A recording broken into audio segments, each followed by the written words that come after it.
Peace and love, family. Welcome to another Read Book Club discussion. That's right, another Read Book discussion. We are reading Birth of a White Nation, The Invention of White People and Its Relevance by Dr. Jacqueline Battalora. So before we get started tonight, there were a couple of announcements I did want to make, or I do want to make. Uh, Last week, I announced that one of my comrades, Sister Paula Muhammad, transitioned. We're going to continue to send, prayers and keeping her and her family in positive thoughts. The husband, Ramsey Muhammad, he did create a GoFundMe page to help cover expenses. He's looking into the death, her death. She died under very suspicious circumstances, and so the family needs to hire a lawyer, and they're getting an autopsy done. As a matter of fact, he told me the autopsy was going to be done or performed tomorrow, and they're getting a lawyer involved and all sorts of stuff. So there is a GoFundMe page that is set up. Matter of fact, let me share my screen. All right, so here it is. This is the fundraiser right here. Okay, and I'll drop the link in the chat, or you can simply go to GoFundMe and just type in Paula's Memorial and Families Assistance. All right, and so people are definitely donating and sharing it, and so I'm gonna grab the link and drop it in the chat. So if you want to donate, you can donate. Also, family, on April the 30th, Buck Breaking, the documentary Buck Breaking by Brother Tariq Nasheed is going to drop on April the 30th. I'm working with Brother Jabari from Reality Speaks and also Brother Sundiata from Reality Speaks to coordinate a showing here in Baltimore, Brother Everett. So we're trying to have like a premiere here in Baltimore for the documentary Buck Breaking. And so I'll keep you all posted on that. I'll post something either on my, all of my social media pages once I find out the details of that. But we're trying to actually premiere it, Brother Everett, on Thursday. So it comes out Friday, but we're trying to premiere it here in Baltimore on Thursday. So I'll keep you all posted on that. And also, this upcoming Friday, one of my engineering students challenged me to a versus. Old school hip hop versus new school hip hop. So I told him I accept his challenges. I'm gonna beat the brakes off the young whippersnapper because I told him that lyrically his generation can't mess with mine. I'm an 80s baby, but the 90s were the golden ages of hip hop. And so I told him that their beats may be a little more, evolved and better than what we had, but lyrically, they can't compete with us. So this Friday at 8 p.m. Eastern Standard Time, join me back here for a versus with one of my Morgan State University engineering students at 8 p.m. Eastern Standard Time. All right, so Brother Everett, we're going to kick this thing off. I want you to kick it off, brother, and introduce yourself to the people, and also start talking about your thoughts on chapter 2 of Birth of a White Nation. Oh, wow. Everett Winchester, Real Truth and Power Live podcast, and the Real Truth and Power All Black Trivia Game Show. Check us out on YouTube, Real Truth and Power. This book is just phenomenal. Chapter 2 really hit home.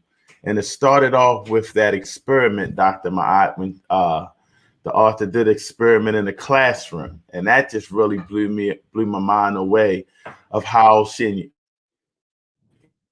and you can comment whenever you're ready, how she labeled the students in her class. I think she went every other student. One was pure. She had some pure students. Those pure students couldn't get less than maybe a C or something like that, or a B. But another group of students, they couldn't get higher than like a C plus or something like that. I could be off on the grading. So she started to introduce how labeling such as white, how she could create that in the classroom, which caught my eye and she's talking all throughout the book about how the laws created whiteness and how the laws created classifications. How she said there has to be some sort of consequence when you're labeling. So she created these kind of laws. For example, again, if you're pure, you couldn't get less than a certain grade, and if you weren't pure, you couldn't get such as a higher grade, and those are the consequences. So before she did that, all the students really didn't care about being labeled, such as if we were Black or Africans and white people were Anglo-Saxon or, you know, German. It didn't really matter. But once they started putting in those laws about the grading, the students started getting irate. They started getting upset, which leads us to really what she was talking about in chapter 1, the laws. How, you know, a white woman sleeps with a Black man, and then she's pretty much she got to do and, you know, be a servant and things of that nature. So I think that the way she started off the chapter about grouping her students just took care of chapter 1. It was powerful right from the start. Absolutely. And she kept emphasizing, like you said, law as a labeling institution. So it was the law, it was the legal system that created whiteness, the human category whiteness. And the experiment that you're talking about, and you described it perfectly, Brother Everett, it reminded me of Jane Elliott's experiment, Blue Eyes, that she did when she was a classroom, when she was a teacher many years ago. And I don't know if anybody else has heard of Jane Elliott, but it's a woman, a European woman who's been very vocal about racism and the way white people think and behave. I know a lot of people started hearing about her when Killer Mike started promoting her and putting doing videos with her. But she also did an experiment. Now I want to say the name of the experiment, guys, and don't hold me to it.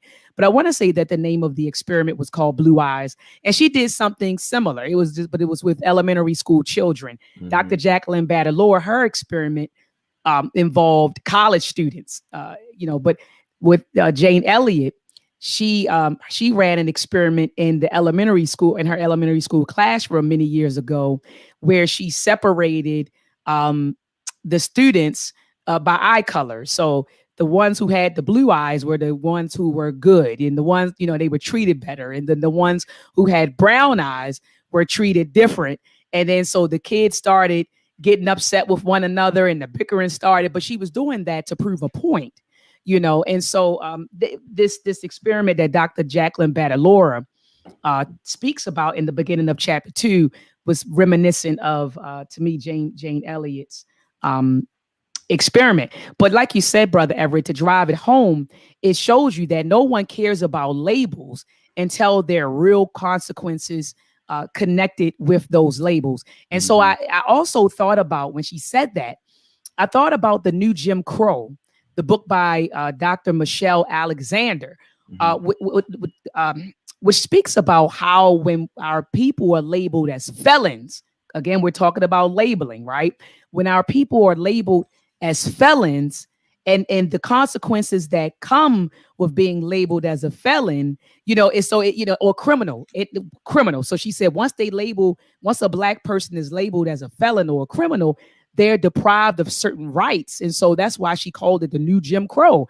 Mm-hmm. So when you are labeled as a felon or a criminal, then you're disenfranchised. And so when she talked about that, the labeling, I said, oh my goodness. So not even just white, Black, it expands to other labels, thinking of just once you're labeled a criminal, what happens? When you're labeled a felon, what happens? And then seeing the difference between white people who are labeled as felons and criminals versus, Black people who are labeled as felons and criminals. So I thought about that too. So like you said, labels didn't matter until there were real consequences that were experienced or felt in reality, and then they say, oh, I don't want this label anymore, Right.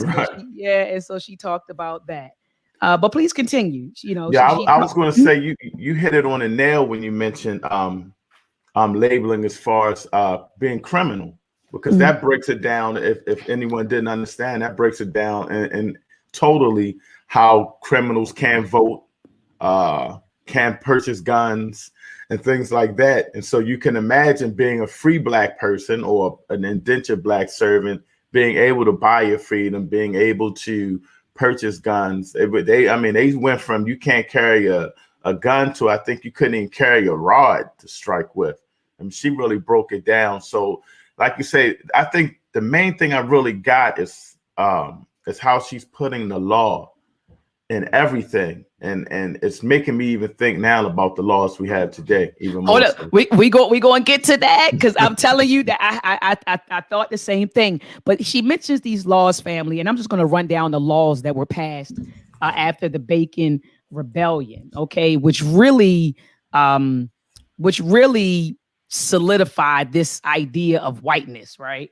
All right, and so one law she talks about, I'm on page 34, Brother Everett. She said it was a package of laws that were enacted, and these are the laws. One law was the prohibition of setting slaves of African descent free, and a law making free women of African descent titheable. It says that these laws linked Africanness with the status of servitude. The next law, a prohibition against free blacks holding public office. Third law, forbade non-Europeans to be owners of Christian bond laborers, with Christian and white here overlapping. Another law excluded Africans from the armed militia. Okay. Another law, I'm at the top of page 34, Brother Everett, the prohibition against the beating or whipping of a Christian white servant while naked without an order from the justice of peace.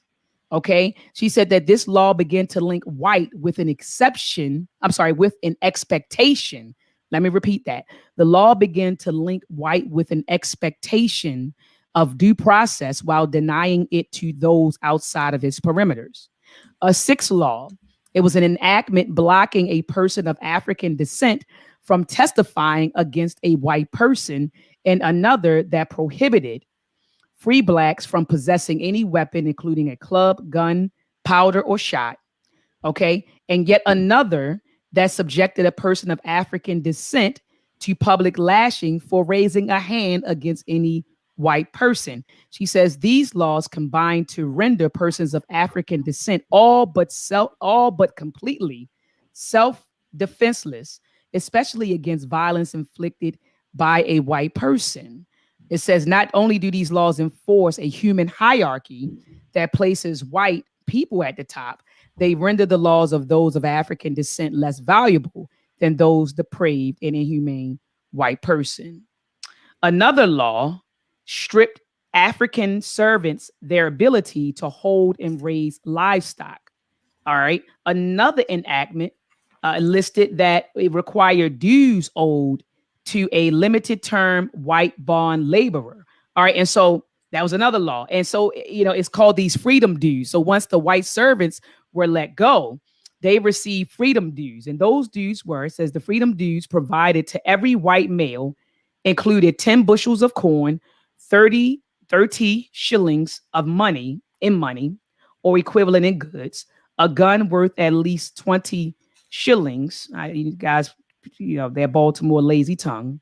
and to every woman servant, 15 bushels of corn, 40 shillings in money, or the equivalent in goods. So when I saw that, Brother Everett, I thought about the 40 acres and a mule. I said, dang God. So, when we, so how people run that narrative that, the whites and blacks were treated equal and during that time and the laborers, well, no. Maybe, before the Bacon Rebellion, we could kind of say there was similar treatment, but really post Bacon Rebellion, you see the demarcation line drawn here. And you see that they received, I don't want to say reparations, but once they were let go, they received some help, some assistance. We couldn't get out. We didn't get our 40 acres and a mule, Brother Everett. That's right. So that's what I started thinking about. Where are our freedom dues? We're still fighting for our freedom dues, Go ahead, brother. I Yeah, see you want to jump in. Go ahead. yeah. I was going to say it also affected the plantation for those that were slaves. As you had the white slaves, they started saying, "Hey, this white thing sounds pretty good. I can rock out with it. I get better privileges." So instead of them, I think that it was laws that they couldn't get whipped, but black people could stay getting whipped and things of that, or harsh, cruel treatment. I think that's what they called it. And then they started getting positions on the plantation. So instead of being out in the fields per se, they might have been on a horse supervising the slaves. So yeah, just to piggyback off of what you just said, that was kind of once they started doing that classification, the labeling, and putting that punishment in for black people, it was easy for them to get assistance on the plantation as well. Absolutely. I mean, absolutely. Brother Everett, can you speak on the trade in women's bodies? That's the next section. The trade in women's bodies. Now, I think that was going into the point when they were talking about, correct me if I'm wrong, Dr. Mott, I'm trying to find that now. But isn't that when they were talking page about 37. Page 37. Mm-hmm. Hold on one second. Let me pull that up. The anti-miscegenation laws. All right, hold on. Uh-huh. So the anti-miscegenation laws that were passed, when they said trade in women's bodies, now we're talking about white women bodies and black women bodies, right? And so remember, these laws were passed. There were some laws in 1691.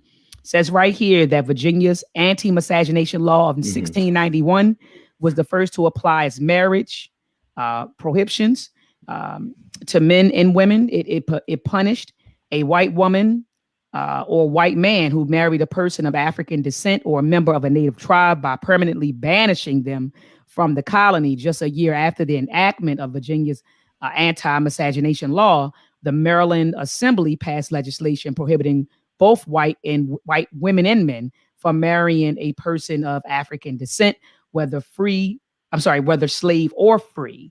And so, you know, what she said that these anti-miscegenation laws, essentially, she said, you know, with this, women of African descent were made capital and thus the instruments of wealth production. So even though they couldn't marry, you still had white men, you know, out here having sex with black women.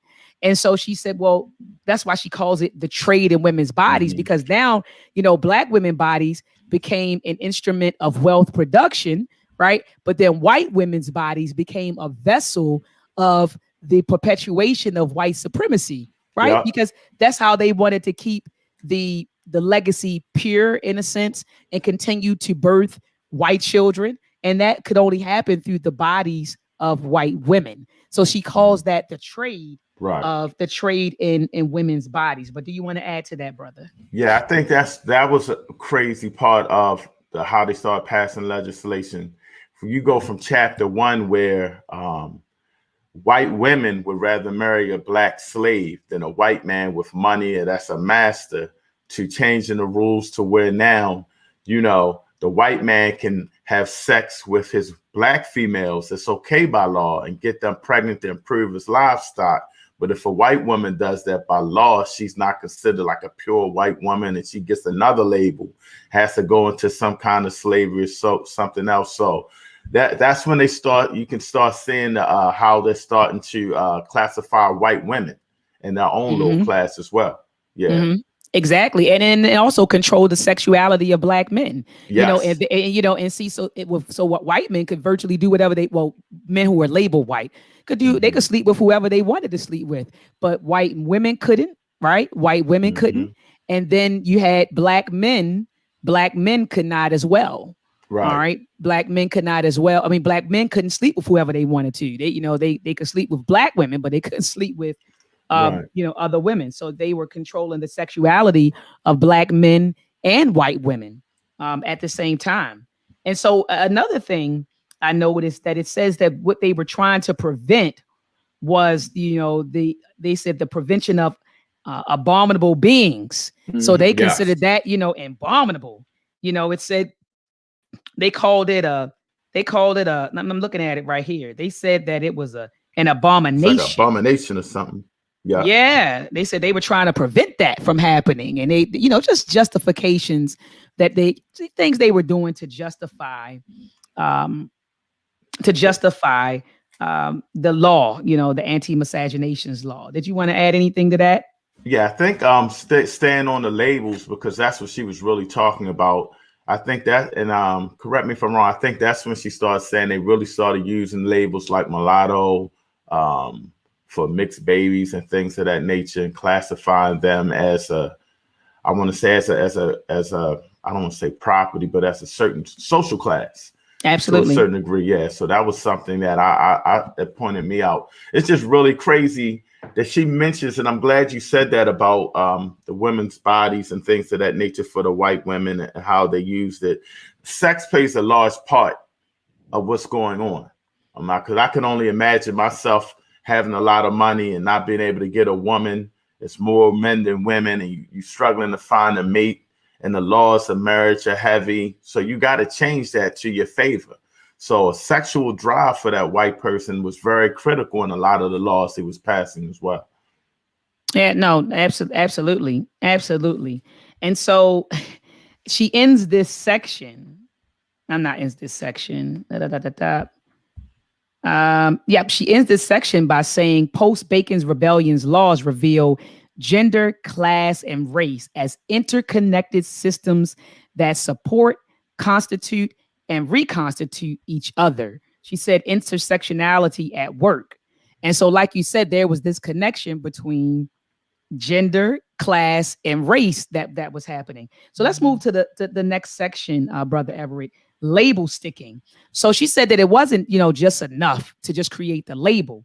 The label had to stick, right? And the label, so these labels were, the label white was supported by the law, or created and supported by the law, but it had to stick, right, in the minds of white people, or people classified as white. So she says that, and I'm looking at, she says the elements that her students, and that's the experiment that you were talking about earlier, identified as necessary for a label to stick. All right. So, okay, we create these laws, we create the label, but how do we make it stick? How do we make it materialize, right, in reality? How do we make it concrete? So she says this, these are the elements. She said that the label must have consequences, and we spoke about that earlier. Consequences that can be readily experienced. The consequences must be such that the people generally care about. So in the context of the students, it was their grades, right? Yeah. All right, and so it says the consequences must be such that people generally care about them. The consequences serve to separate some people from others, and these differing consequences are sustained for an adequate amount of time. So this is how you make a label stick, whether it's black, white, criminal, felon. It has to be associated with consequences that people really care about. So with felons, like you said, your right to vote, your right to, I know even when you're classified as a felon, you can't even apply for certain loans for school. You can't, when you're classified as a felon, you can't vote. You can't apply for certain loans. You can't even live in certain apartments. They run a background check on you and they say, oh, you're a felon. You can't live in that. You can't live in that development. And so those are consequences that people care about, right? And so, so she's saying that. And so I agree 100% with her. And she said when that happened, when they created the laws and when they created those consequences, then the line began to be drawn between the European laborers and the African laborers. All right. Yeah. Go ahead, brother. It seemed like you want to jump in. Yeah, and I'm glad you mentioned the consequences and how she says the consequences had to be. They weren't just consequences that people generally cared about.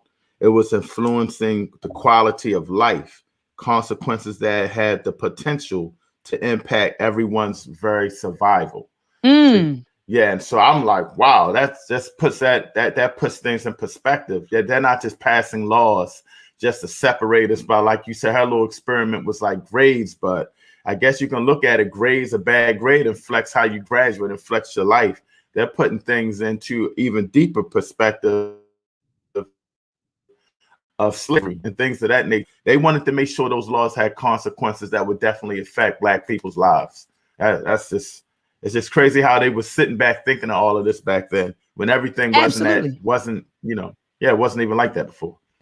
Absolutely. And it for me, it really drove home that they thought about this stuff. Like, Yeah. like it was a lot of effort and a lot of thinking, Mm-hmm. a lot of time, a lot of energy into developing this human category of white and making sure that the divide and conquer strategy. I mean, we talk about it, oh, it's a divide and conquer, but it was a lot of there's a lot of energy, thought, and time that was put into developing this human, the label whiteness. And I mean, it's, I guess it was mind-boggling of just how intricate, like how intricate this thing is. It's not as simplistic as people think it is. And I'm talking Right. about like this whole idea of race and this divide and conquer. These people really strategized and they thought about this stuff, and it worked, because here we are in 2021, Yeah. still calling people black, white, still using these labels that were created 400 almost 400 years ago. We said 1691, so Yeah. almost, like 300-400 years ago, and we're still utilizing these labels. There's still a division amongst the lower, the middle class and lower middle class and poor blacks and whites. This stuff is still working 300 years later. It's powerful. I mean, they changed the especially for Maryland and Virginia, because wasn't even the United States yet, it was still colonies. They changed the whole perspective of the world today with racism and the laws that they passed. It's just amazing how, not even founded colonies could create such a thing that would change the aspect of how we look at each other and deal with each other culturally. No, absolutely. I mean, absolutely. And so the last section, well, this is the second to the last section, white as ideology, social structure, and race. So she said, through the package of laws passed by Virginia lawmakers following the Bacon's Rebellion, colonial lawmakers worked to invent the human category white and constituted not just rules that constructed a boundary between social order and criminality, but the rules of whiteness. So she's saying that following this label, following the laws, following this label came an entire ideology. And peace the brother Tiwolo in the chat, brother JT Coin Rings. He read the blueprint for Black Power by Dr. Amos Wilson with us, right? And when we read it, Dr. Amos Wilson talked about, it was an acronym. I remember it as an acronym, but it was IEMP. And he was saying, in order to control, I don't know if he said the world, or I don't know if he said the world or this country, but he talked about how you had to control I, the ideology, E, the economics, M, the military, and P, politics. He said that's what you had to control. So when I read this section, and she said, along with, the label white, came laws. Laws created whiteness. So along with the laws came the label, and along with the label came consequences, right, that were supported by the law. But she said an ideology was ushered in of whiteness, and a social structure, a social arrangement was created out of that. But go ahead and speak to that, brother Everett. I see you want to give. Yeah, that she really talked about ideology as a means, a set of ideas about reality. Sometimes ideology is understood as a way of looking at something that renders it common sense. So it's kind of like they're creating an ideology for white. They're creating this new thing, and they're setting the groundwork to push it out.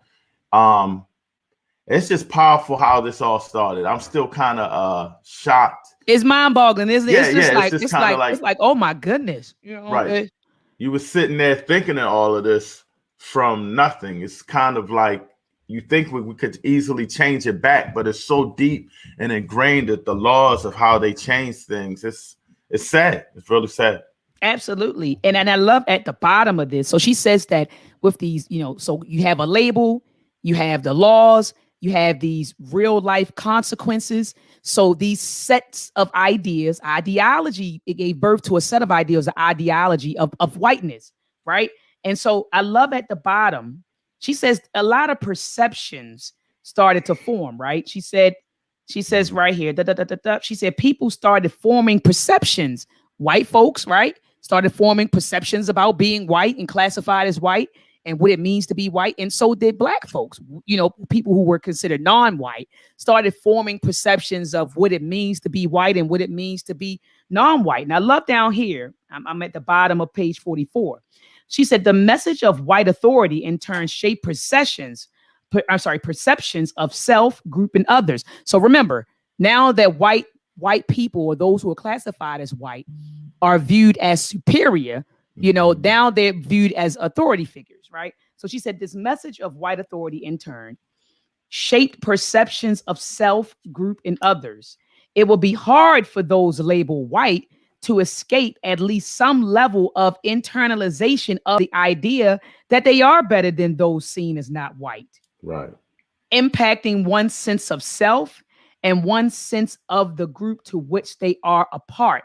Conversely, it would be equally as unlikely that one could fully escape internalizing the message that those who are not white are less valuable. She says, so finally, the laws direct all white people to see themselves as a unified group via this value in authority and through a claim to purity that attached to their status as white. So think about this. This is where my mind went back to.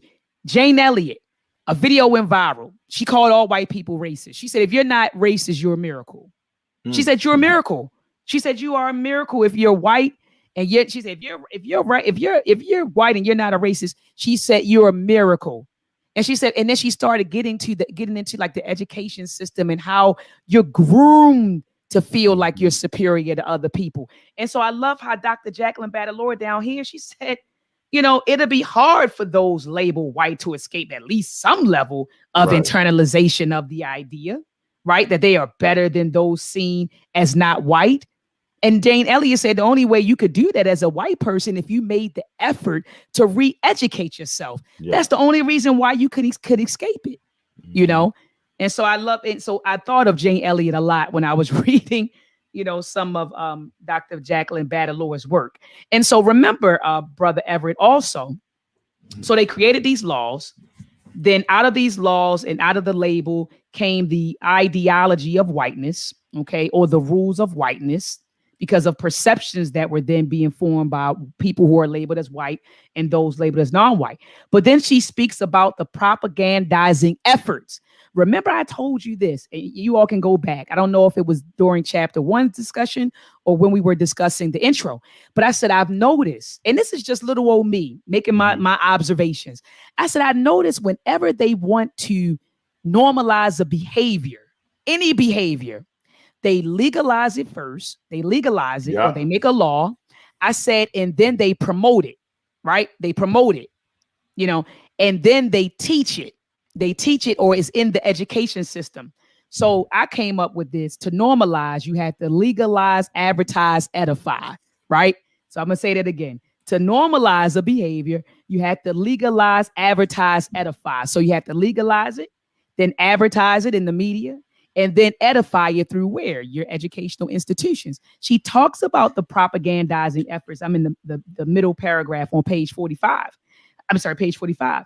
She says that let me get here, guys. I'm sorry. She said, if enforcement of the laws passed after Bacon's Rebellion was not enough to impress upon colonists the idea that white people are an identifiable group who are essentially different from, in fact, superior to those excluding from the category, then propagandizing efforts imposed by Virginia lawmakers serve to clarify. Once each spring and each fall, parish clerks or church wardens were required to read in full the laws at the conclusion of Sunday service, while sheriffs were required to do so as well at the courthouse door. That's the part that really messed me up. I was just about to say that too. I didn't know how far you was going to go. Can you imagine in a church they're going over laws to separate and class empower white people and black people, and then to talk about making sure everybody knows it? It's crazy. It's crazy. And it also goes into the point of how they use the church as a source of racism and enslavement. Just on that alone, they made it a point to make sure that they went over there after Sunday service, as well as making sure the sheriff made sure everybody in the land knew that this thing whiteness is going to be a go. It's just crazy. It's crazy. I'm glad you mentioned that part. I thought that was one of the most powerful parts of the chapter. Absolutely. I mean, absolutely. I could agree. I could agree more. I thought so too. I was like, wow, they were using the church. But you know what? We're not surprised that they were. I mean, they were using the church to sanction slavery. That's right. They were using. I mean, remember it was a ship named Jesus that brought our people over. So they were using the church with all up in they were using. They've been weaponizing the church, weaponizing the Bible, and all sorts of stuff. But yeah, I had Oh yeah. So then it talks about it. She goes into the social structure that came about. So she said an ideology and a social structure formed, right? By social structure, she says it refers to pattern social arrangements that impact individual actions, right? So there was a pattern social arrangements that impacted individuals' actions. So as a result of these laws, these consequences, the benefits that came along with being whites, the perceptions, it brought rise or gave rise to ideology. It gave rise to a social structure, a social hierarchy that still exists, Brother Everett. Yeah. I mean, literally, she says that these laws created an entirely new tier of laborers, poor whites, an entirely new bottom to the social hierarchy, enslaved persons of African origin and free persons of African descent with very narrow rights and freedoms. And I have always marked my books up, Brother Everett. So you can see along the column, I have little, I don't know if y'all can see my little scratches. But yeah, I was thinking that this is still true today. It's still, we're still at the bottom of the social hierarchy today. So this hierarchy that was created over 300 years ago, we are still experiencing it. We're still feeling it. And so she said the laws literally made white people more valuable by allocating more rights and resources to them, still true today, largely by stripping them from those of African descent and members of native tribes. So still true today. Do you want to jump in on that, brother? Yes. And she went into and again, always talking about those laws, about not having a gun, possession of a firearm, not having a political voice, and how all of this divides the lines of humanity. She says she uses that as divides the lines of humanity, and comparing white to Negro, mulatto and Indian, things of that nature. And everything always goes back to, like you said, that Bacon's Rebellion, which I never heard of until I read the book, which really makes me think that must have been one powerful rebellion, something that really put a lot of fear in whites, plantation owners, or what have you, to sit back and say, we got to do something, create these laws and change the way we view ourselves and the way we view them, and make sure that we push it.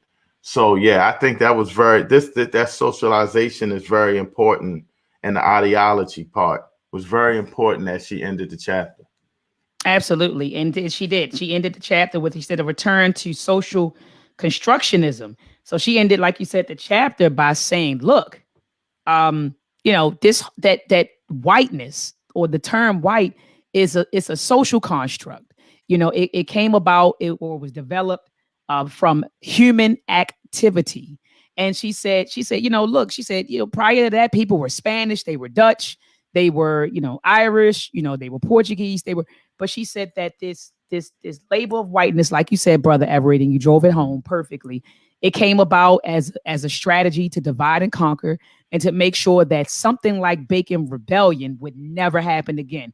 And they were successful, because nothing like that has happened again. Right. Nothing like that has happened again. I know a lot of people were trying to say, when George Floyd was murdered, they were saying that it shocked everyone around the world. And you had Black folks happy to walk arm in arm with white folks, at the protests, and for Black folks, oh, this is like the Bacon's Rebellion. They're uniting everybody. Nothing changed for Black people after that. So Bacon's Rebellion, with Bacon's Rebellion, they were trying to overthrow the elite. They were trying to overthrow the system. And so when people kept saying that the George Floyd protests reminded them of Bacon's rebellion, I said, "Oh my goodness!" I said, "Our people need to do some Right. more reading because that they that nothing changed for us after George Floyd. I mean, look at what happened at right during the verdict. Somebody else was shot, and so Uh-huh. so we can't confuse the two people. A lot of people, oh, it's like the Bacon's Rebellion when the white people out there protesting with us. No, the Bacon's Rebellion, they were trying to overthrow the system. That's These just right. some white folks who just feel some type of way because they watched it on TV and they're probably a little bit empathetic. So they came out, but they're not trying. I don't know of a collective group of white folks that are in a movement trying to overthrow the elite right now. I mean, I don't know. Maybe I'm out of the loop, brother No, it's Everett. not. It's not you. In fact, I would consider the Bacon's rebellion closer to that incident at the Capitol. You going up, you going to the Capitol, causing some noise, busting up in there. I think that's more inclined to how how that Bacon's rebellion was. They went straight to making some noise, pushing to the government, marching, just so somebody can feel your pain is a little different. It's a little different. Yeah, it's a little different. It's a little Exactly. different. So she drives home at the end of the chapter that, look, white is a social construct. It was made up as a result of human activity.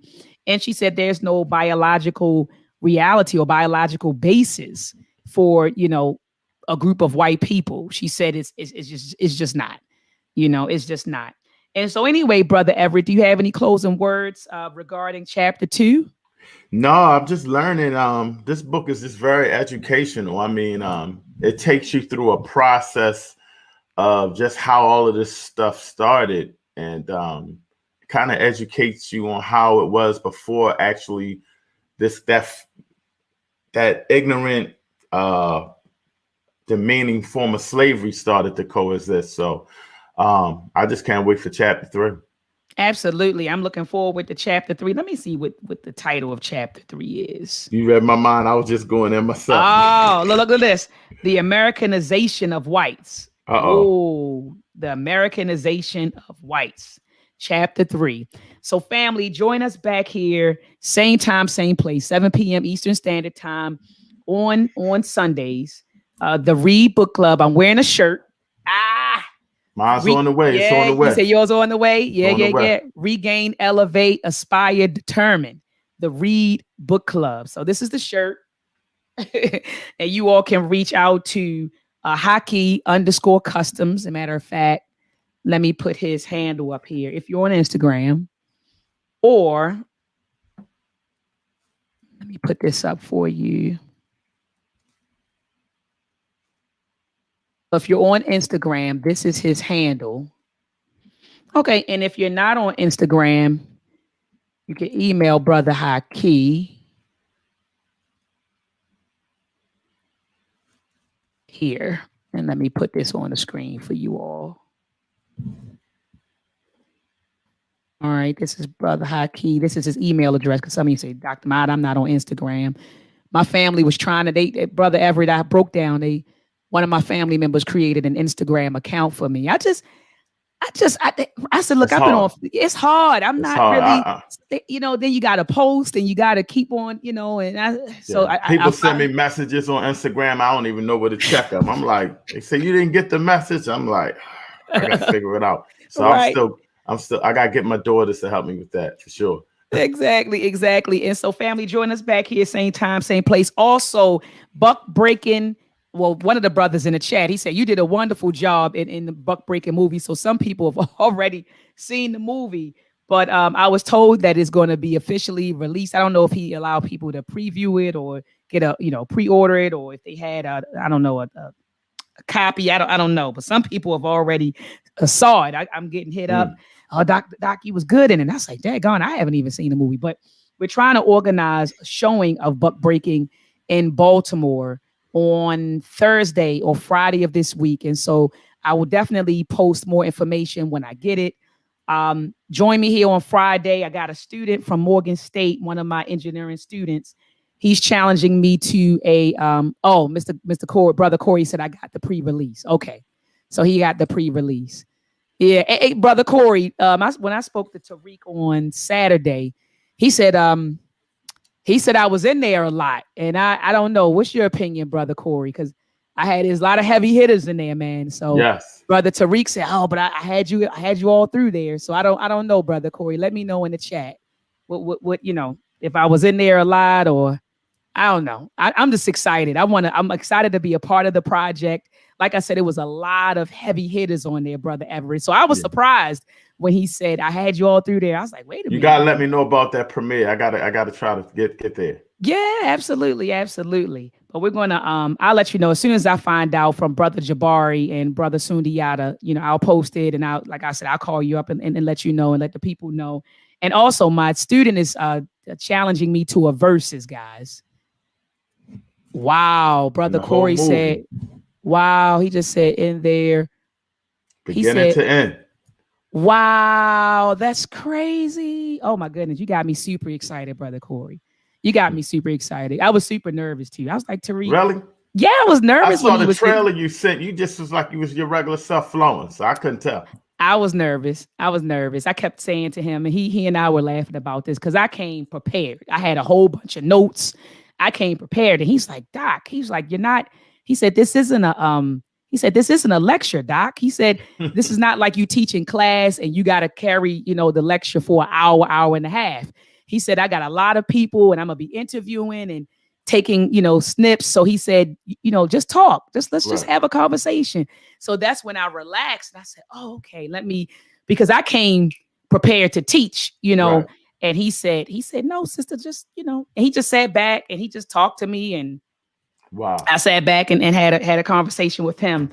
But going back to my student, one of my students at Morgan challenged me to a versus old school hip hop versus new school hip hop, old school hip hop versus the new school hip hop. And he said, Dr. Bailey, I think, my generation, this is like, I always, and brother Everett, with my students, and a lot of them are going to be on the live stream on Friday. And I'm going to bring a couple of them on to kind of just talk about what it's like being in my class. I try to connect with my students. Right. I try to figure out what they like, and just try to connect, because when you're educating someone, is the concept of creating the whole, you're educating the whole person. Like, you got to make that connection. You want students to know that you care about them, that you're interested, or you care about their interests. And so you got to make that connection. So with this particular brother, his is music. He loves hip hop. He loves music. And so at the class, we would chop it up about, music and stuff like that. And he challenged me and I said, okay, but what the young whippersnapper doesn't know is that I'm bringing a DJ, one of the DJs in Baltimore. DJ 5 Star is going to be in the building. So I'm going to have a DJ with me. I mean, I'm going to tell the DJ the songs that I want to hear, of course, but it's going to be really live on Friday at 8 p.m. So please be here, family, 8 p.m. Eastern Standard Time. This Friday, I'm going up against one of my students, old school hip hop versus the new school stuff. So I'm going to be playing stuff from 80s, 90s, 2000s. So from when I was a little girl up through college, I'll be playing that stuff. And he's 20. So he's going to be playing, the songs that he enjoyed listening to from elementary school through college. So it's going to be interesting. It's going to be interesting. Yeah. All right, family. So we out of here. Peace and Black Power. All right.